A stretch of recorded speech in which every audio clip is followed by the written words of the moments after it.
Our next talk is Embracing User-Generated Content. Please welcome Tom Bowie from Valve. Hello, everyone. My name is Tom, as Chet said, and I'm a programmer at Valve Software. Today, I'd like to talk to you about embracing user-generated content. Briefly, these are the high-level points I'm going to talk about today. I'll go over what UGC is and why it's important. I'll run you through some examples of games on Steam that have integrated UGC in interesting ways. I'll talk about how easy it is to get started, and then I'll discuss some ideas to reward content creators, ensuring that the best possible content will be exposed to your players. So, what is user-generated content exactly? Most of you probably know what UGC is by now. There have been dozens of presentations over the years that have covered user-generated content in one way or another. Back in 2009, an old coworker and dear friend, Chris Hecker, gave a talk at GDC entitled Meaning, Aesthetics, and User-Generated Content. In it, he laid out two axes for categorizing UGC: aesthetics versus behavior, and parameterization versus creation. To simplify things a bit, I'd personally define UGC as any kind of content that your users create that is related to your game. For this presentation, we'll spend most of our time focusing on content that your game can consume, such as maps or levels, characters, cosmetic items, gameplay mods, etc. One of the things I strongly believe is that UGC is an ongoing service. It's an ongoing service to your players. It's a service that is supported both by you and your community. It's a vision of your game that is not bounded by the amount of time and resources you have. Games as a form of entertainment have always been about player choice. Otherwise, we would be no different than other forms of media, such as books or movies. And UGC is an incredibly powerful way to give customers an unbelievable amount of choice and let them shape how they want to play your games. Here at Valve, we have a unique perspective on UGC.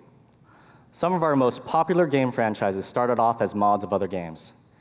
Counter-Strike started off as a mod of Half-Life. Team Fortress started off as a mod of Quake. And Alien Swarm started off as a mod of Unreal Tournament. And you've probably heard of Dota. It started off as a mod of Warcraft 3. We've even hired many of the people behind these mods, so in some ways, it's in our DNA. Because of this background, many of our products directly support UGC in one way or another. So we've truly seen the power of it firsthand. We believe that games that embrace UGC will have a leg up on games that don't, simply because the games that use UGC will be able to harness the infinite power of the internet. The community will make those games better, because they'll experiment and iterate at a much faster rate than you or I ever could. They'll find out things that they like and what they don't, and that's actually real data for you to use. A great example of paying attention to what the modding community is doing and reacting accordingly is DayZ. DayZ started off as a mod of Arma 2 back in 2012. Within months of release, hundreds of thousands of players were purchasing Arma 2 just to play the DayZ mod. It was so successful that Bohemia, the developers of Arma 2, hired the original mod creator and decided to make a standalone version. That standalone version was released just a month ago and is currently one of the best-selling games on Steam right now. Now you may be thinking, my game is entirely procedural. There's no place for UGC. Well, I'm here to tell you that it actually can be done. I've seen games where users create new tile sets for those procedural level generators, new monsters to populate those dungeons, and new rules to tweak how those game worlds are created. The point I'm trying to make is that any game can benefit. Even if you have a linear single-player game, there are still surprising ways users will mod it. They'll add new stories or chapters. Maybe they'll even change the ending. And quite frankly, if your customers love your game, they're going to mod it. They'll do it for the joy of figuring things out, and because they want to personalize their own experiences with it. So you might as well help out these creators as much as possible and ensure the rest of your players get to reap the benefits. Now, there's a huge variety of ways that games are making use of UGC. To get your creative juices flowing, I'm going to walk through some examples. For now, we're going to look at games that have integrated with the Steam Workshop. The first game to utilize the Steam Workshop was Team Fortress 2 at the end of 2011. This workshop is a little different because the TF2 dev team first lets the community curate the content before deciding what to integrate into the game. So here's how it works. Content creators first upload their files to the Steam Workshop. At that point, the community goes through and votes on which content they want to see in the game. After that, the TF2 dev team then goes through the top-rated content and decides what to download and actually put into the game.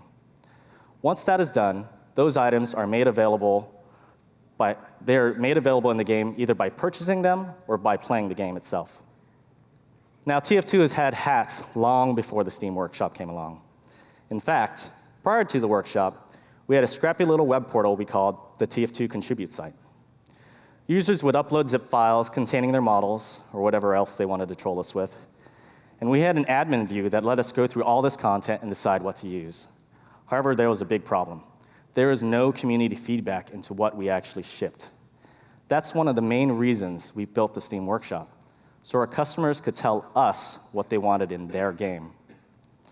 As well, back during the Stone Age, contributors were only compensated for their efforts with an in-game item and the satisfaction that they made TF2 a better place. Since we launched the workshop for TF2, we've accepted over 500 items made by the community, and the quality of those items only gets better each and every day. Even better, when we sell one of those community items, as Kyle alluded to, the creators get a share of the revenue. To date, we've paid out millions upon millions of dollars to these contributors. I actually lost count after 10 million. It's really, really much higher. This financial compensation has improved the quality of items in the workshop dramatically and has even led to some people making it their full-time job to create content for the workshop. The second workshop we launched was for the Elder Scrolls V Skyrim. The Elder Scrolls series has a long history of modding. However, one of the problems with that was that this content was distributed across multiple websites, and it wasn't really easy for users to get it. They'd have to do a lot of hard work to download the latest version, make sure it's up to date, make sure it didn't conflict, put it in the right place on their hard drive, etc. Needless to say, this wasn't really for the faint of heart. When Skyrim added workshop support, this suddenly brought these mods to the masses.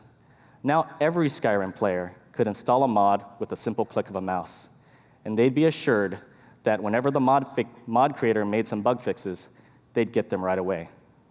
This has been tremendously successful. As of January 1st, there have been over 81.8 million downloads of nearly 20,000 pieces of UGC. I use downloads in quotes because we don't actually count those auto updates. But yeah, that's a minor point. We should really track that stat.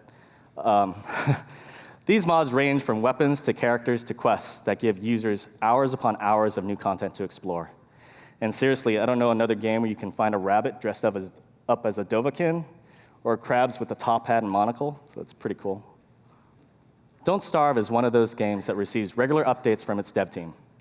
Back in August, when they integrated with the Steam Workshop and allowed their community to create and share all kinds of UGC, we got all kinds of new things, such as new characters, items, gameplay mods, UI mods, and the ability to personalize the game was one of the nicer implementations we've seen.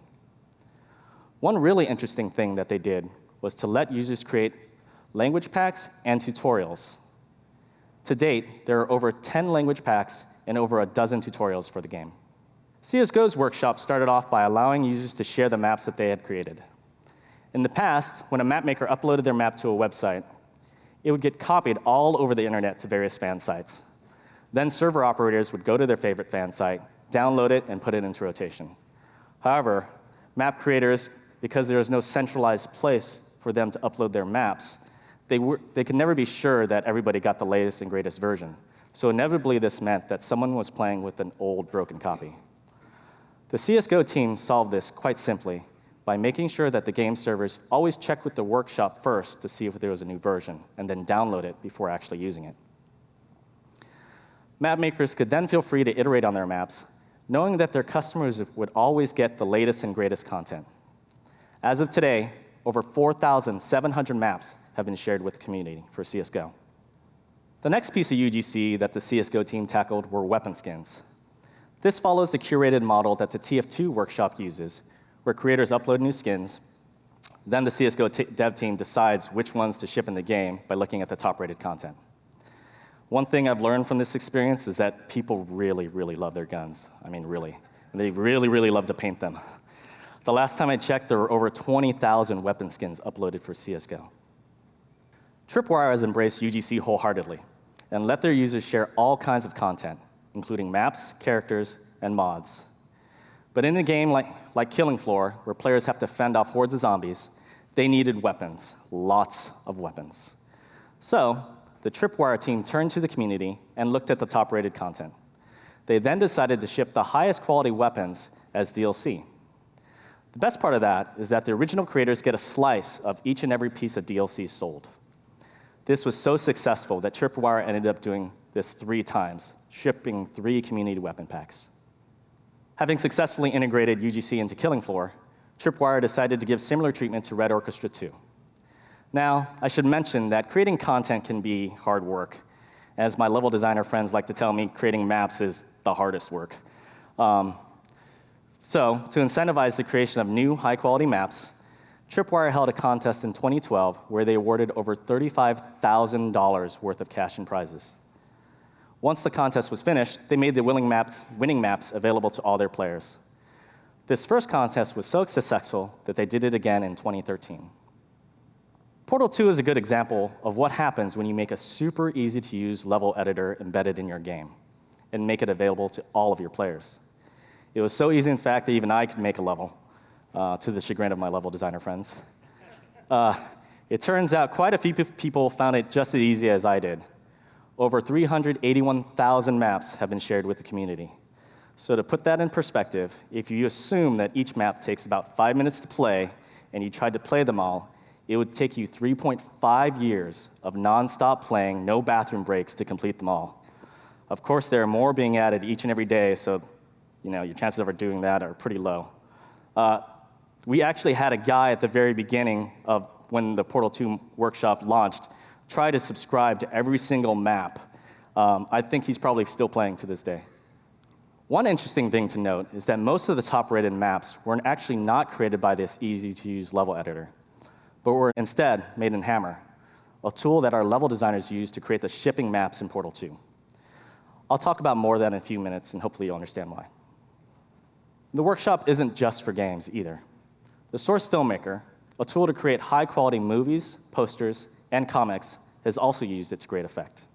With hundreds of models, animations, effects, and other pieces of content at their disposal, SFM movie makers have been able to create movies and artwork that have rivaled some of the things we've created ourselves. And last, but not least, there's Garry's mod. Garry's mod is what I personally consider the epitome of UGC.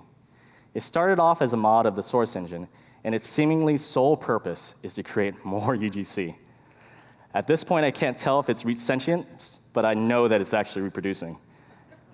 Everything a player does in Garry's mod seems to create more content to share with other players. Players have created over 250,000 pieces of content, ranging from new game modes to new characters to freaking roller coasters. I could probably go on and on about how people are integrating their games with UGC, but I'll leave some of that fun detective work for you. There are currently 72 products using the Steam Workshop, all in interesting ways, so there's plenty to look at and get inspired by. All right, you guys are excited, I can tell, and you want to get going. But maybe you have some nagging concerns about the amount of work it will take, and you're not sure when to get started. So, when should you start? Well, I'd say start right now. Is everybody typing? Let's see. Okay, wait till lunch. It's never too early to start, and we're happy to help. So now I'm going to give you a short sales pitch on the Steam Workshop. I love UGC, and I've dedicated over 10 years of my life in the game industry to it. I know that it can seem daunting to try to do this all on your own. Well, I'm here to tell you, you're not alone. And you won't have to do everything, because we've built some tools to help you out. You can think of the Steam Workshop as a set of tools that make it easy to share user-generated content with your community. It has all the things you can imagine such a system having, such as the ability to search, filter, rate, sort, all that sort of stuff. As well, we'll take care of all the hosting, management, infrastructure, etc.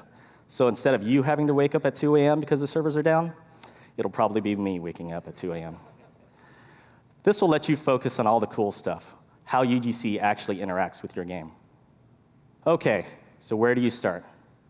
It's easy to think that you have to support all kinds of UGC and polish up your tools and write a bunch of documentation. But in reality, you should just start simple. Focus on one type of UGC and expand from there. Release your tools in whatever state they're in. As a developer, I know there's some pride on the line there, but it's OK, really. It's better to get your community started and see where you actually have to do work to support them. If you have a hard-to-use tool that you use internally, I wouldn't worry too much about polishing it up and making it easy to use. Going back to the example of the ported to level editor, where we made a really polished in-game version, it was pretty powerful, but not nearly as powerful as Hammer, the tool we normally use to create maps. And it was Hammer, as you remember, that the community used to create the top-rated content for Portal 2. And I don't think there's anyone out there that would argue Hammer was easy to use. One thing that worked really well for us on TF2 was enabling users to upload zip files containing anything they wanted. We asked for models, and they gave us models, but they also gave us gameplay fixes, tuning things, new kill icons, and much more. They were basically telling us what things they wanted to be able to change in the game. If you don't have time to work on your tools, it's OK to rely on third-party tools. Back in another life, when I worked at Maxis on The Sims 2, I volunteered to work with modders who were creating community items for the game. One of their tools, called the Sims Package Editor, totally freaking blew my mind, seriously. Here was a tool that they had created with very little help from us that actually rivaled some of the tools we had created internally. I mean, think about that, right? Like, you're spending your entire life working on tools, helping your scripters and things like that, and these guys did it just by reverse engineering your data. So with that in mind, I'd say just give them everything. Let them have all the resources you use to make your content. It can only make the content they create better. And in reality, they're probably going to extract it from your game files anyways, so you might as well help them get started by giving it to them and explaining how you do things. We released the source code for many of our tools, so instead of modders having to spend time reverse engineering things and looking at the data, you can give them a head start so they can improve the tools for you. OK, so what if you don't even have documentation, or it's really bad, like some of ours? It's OK. Ship what you have. Create a wiki, or direct users to a place where they can create documentation for you. They'll probably do this anyways, but you can make sure that everyone is on the same page by centralizing that content and supporting it as much as possible. Anything you can do to get the community on the road to making higher quality content faster is worth it. The most important thing is to get started. After that, you can learn what your content creators want to do and act accordingly. You'll need to listen to them and figure out what they're trying to do. Look for ways to make their lives easier so that they can focus on creating the best content possible for your game. Again, when we first started with UGC for TF2, remember that we let users upload a zip file containing anything they wanted. So they would upload assets made in Maya, 3ds Studio Max, or any number of modeling packages. Eventually, we decided that it was in our best interest to build an import tool to save us some time. But it wasn't necessary to the success of UGC in the very beginning. And I'd argue that the opportunity cost of letting customers give us UGC early was much better than the cost of waiting a few years to polish up our tools. Once you have one type of UGC supported, it's easy to expand to other types. Go through methodically and see what other kinds of content your users want to customize. And maybe eventually you'll catch up with Garry's mod, but probably not. In parallel, you may also want to make the lives of your UGC consumers easier.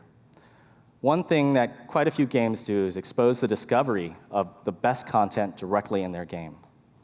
For example, in Don't Starve, they list out the top mods in their UI, making it super easy to explore the best content. They also allow users to manage their mods in-game, so it all feels like one seamless experience. If you know that a user has used a piece of content, you should ask them to evaluate its quality. For example, in Portal 2, after a user completes a map, we ask them to rate it. This ensures that we capture the user's feedback, which in turn enables us to figure out what the best content is, and then we can expose it to as many players as possible. All right, so we've covered the basics, but wait, there's more. There's more to think about, and that's how to encourage the creation of quality content for your game. There are many ways to do this, but what we've found is to get the best quality content, you'll want to provide some sort of financial compensation. In the very beginning, remember that TF2 modelers created hats because of their love for the game and hats, and the fact that they'd receive a special in-game item, and of course, status in the community.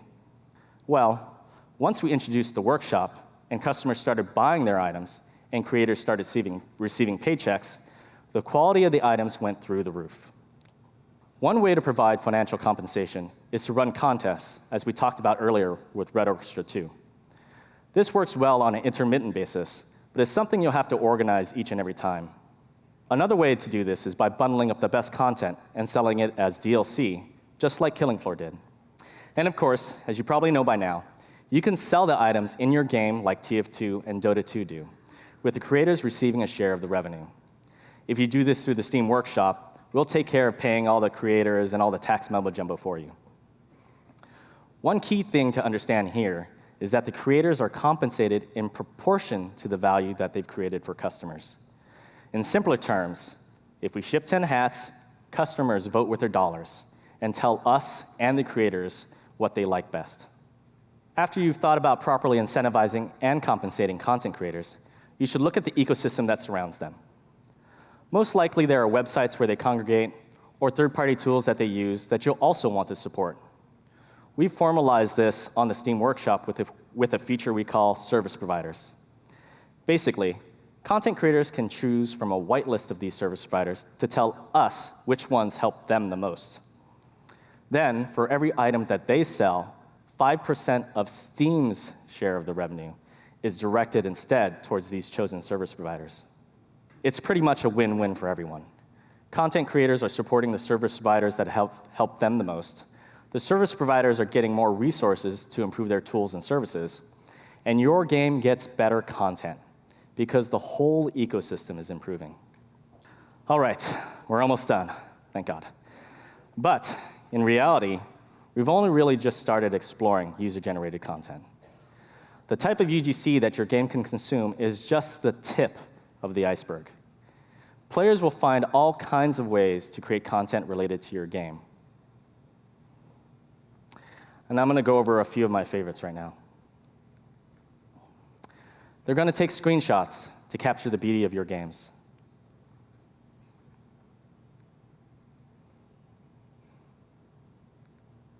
And of course, to record their most memorable moments.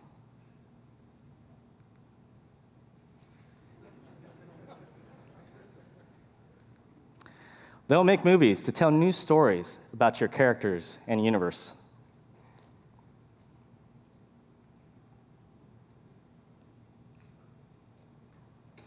Some of them rivaling the quality of the content that you make yourself.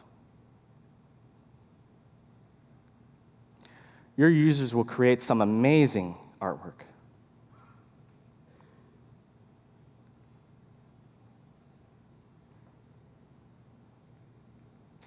Some of it the result of contests, such as this winning piece for Tomb Raider.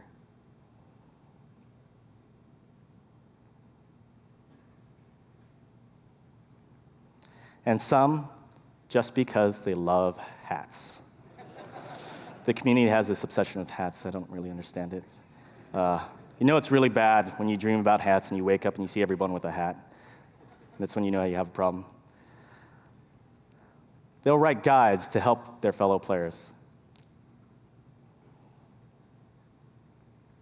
And walkthroughs. And wikis. They'll even cover your music and share it with millions of other players. And some will even create new music inspired by your game. They'll cosplay as your characters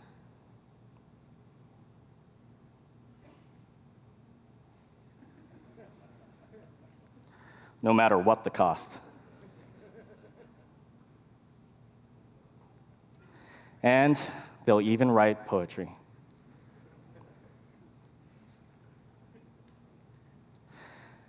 As you can see, UGC is more than just the content that your game can consume. It's content that inspires people, that gives them choices in how they play and perceive your game.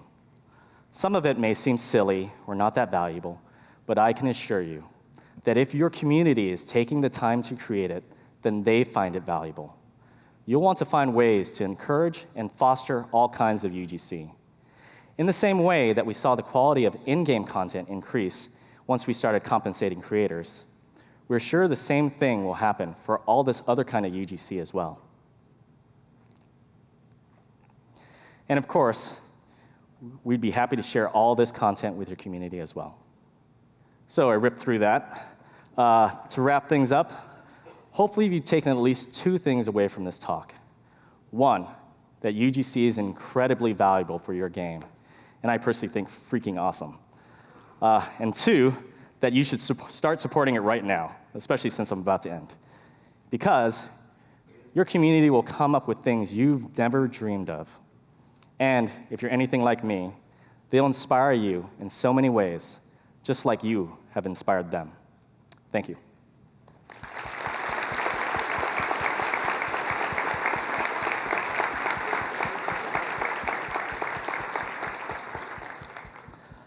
So I finished early, so we're going to do a Q&A session now.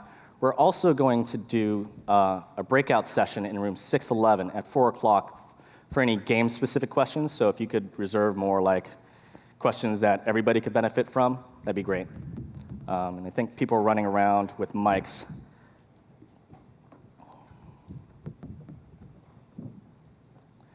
Yep.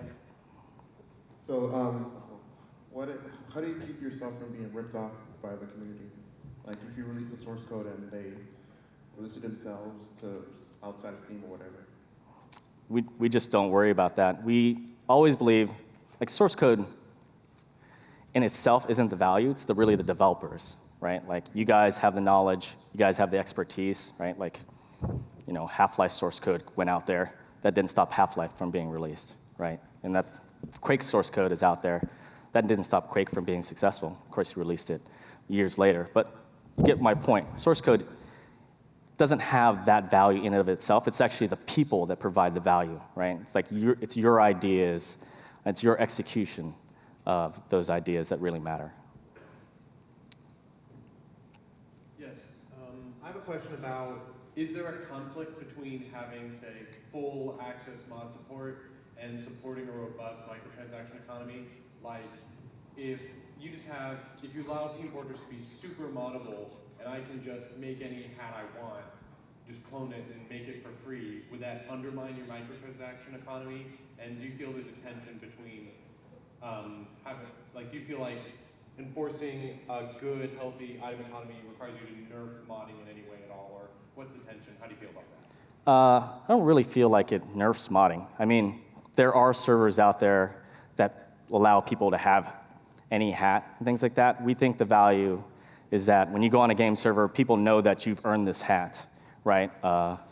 And if you're the only one that can see it, that doesn't provide value because that hat is kind of status, and it's also you personalizing your gameplay experience, right? You want people to see that you have this top hat with, you know, crazy ass effects flying over it. So we really haven't viewed that. We view, it's like if people are trying to do it, there's probably an opportunity for us to help, right? So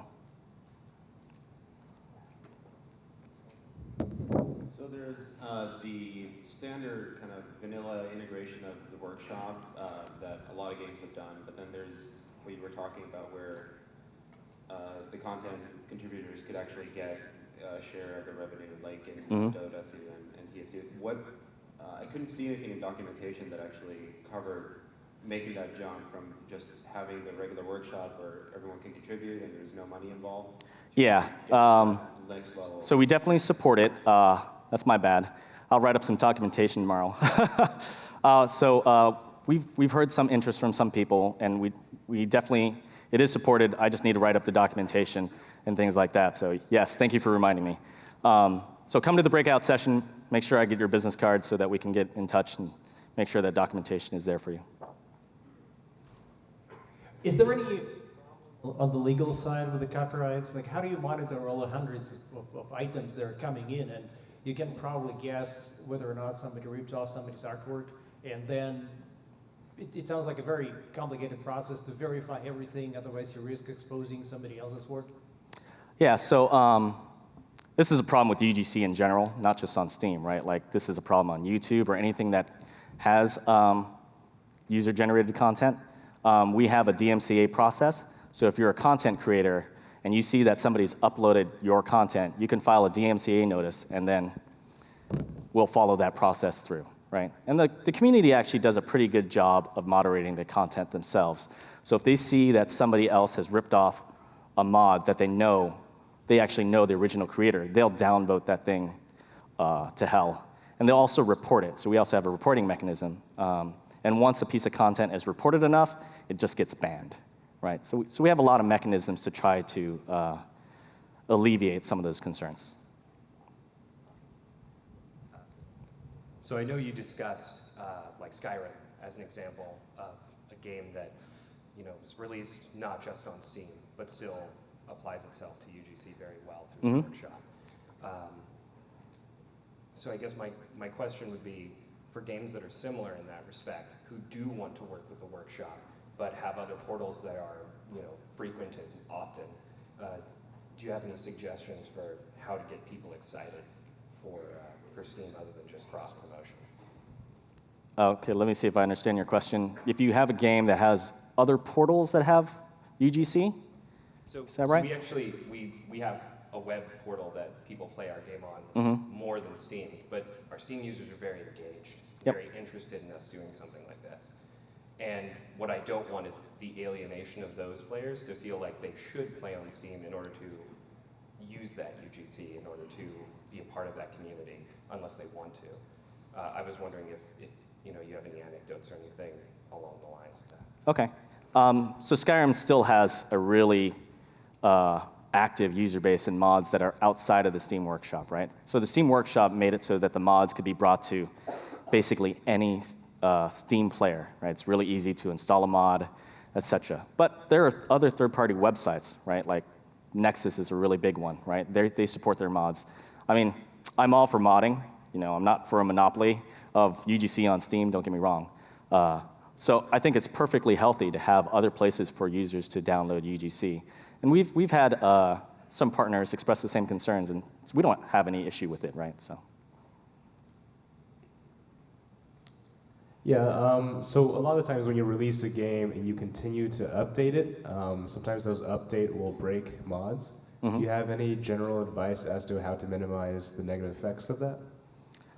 What we've seen partners do in the past is actually they've created beta branches of their games, and then they've invited those top modders, right, to test out the game, basically, because these are the guys that are providing so much value to your game. You want to make sure that their mods work, because it would really suck, you release an update and everybody's favorite mods broke. So that's one way to do it that was pretty successful.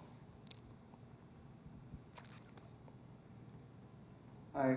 Do you have any tips on getting internal artists to buy into UGC more? And like sometimes if a community member makes an item and they get more royalties than the artist would get in salary, they get jealous. And do you have any tips for handling when you get into those situations?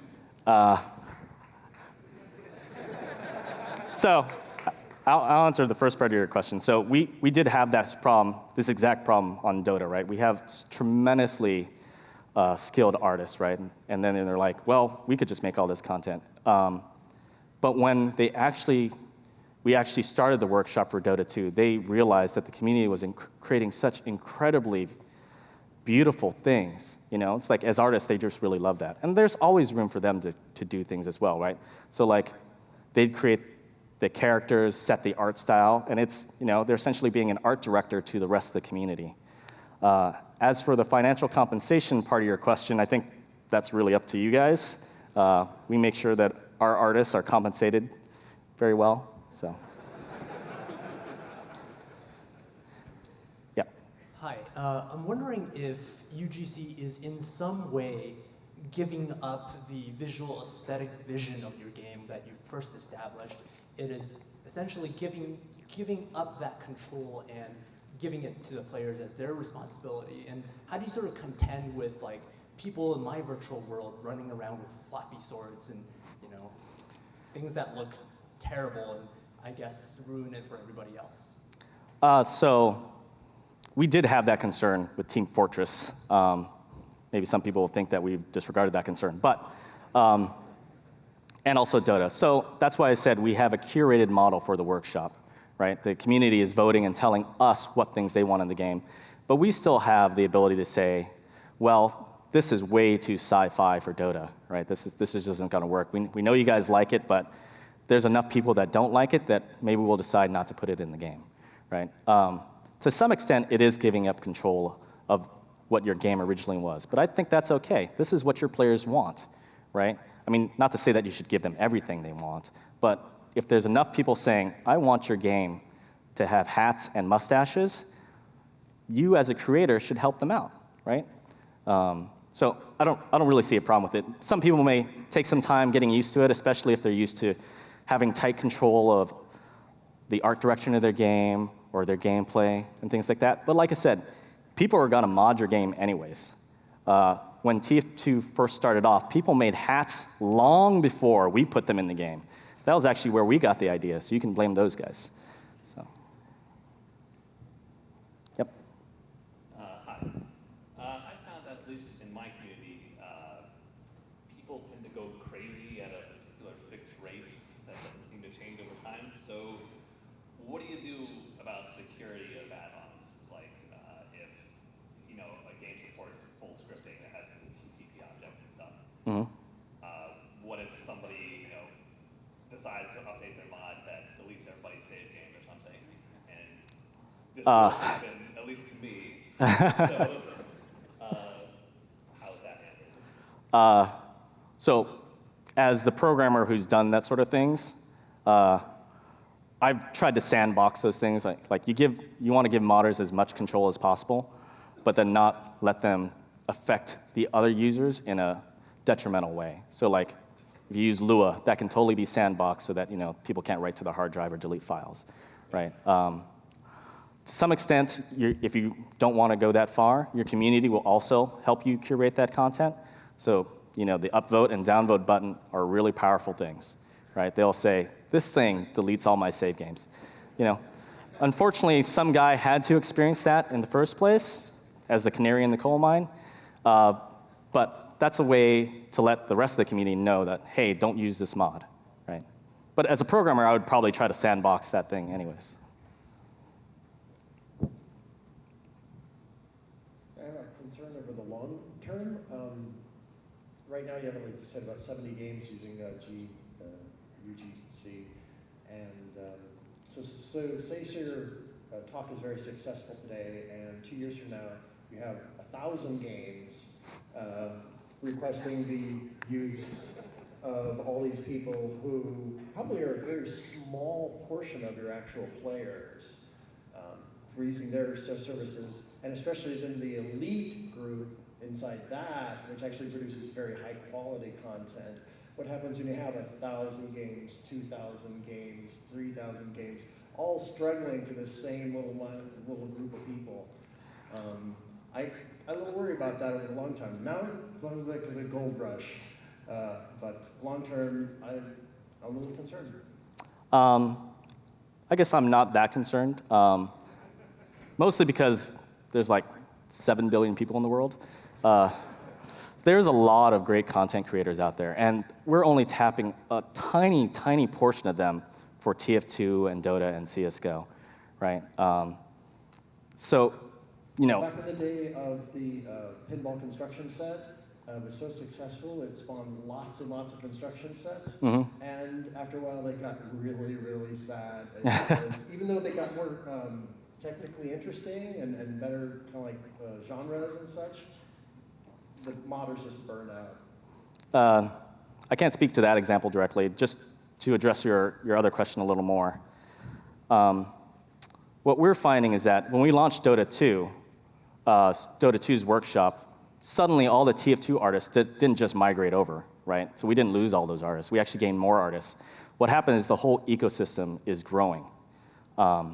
People are starting to take it seriously. We get professional artists making things, and as the whole ecosystem improves, there's going to be more and more people taking this seriously and thinking, hey, I could actually make some great content for my favorite games and actually make some money off of it.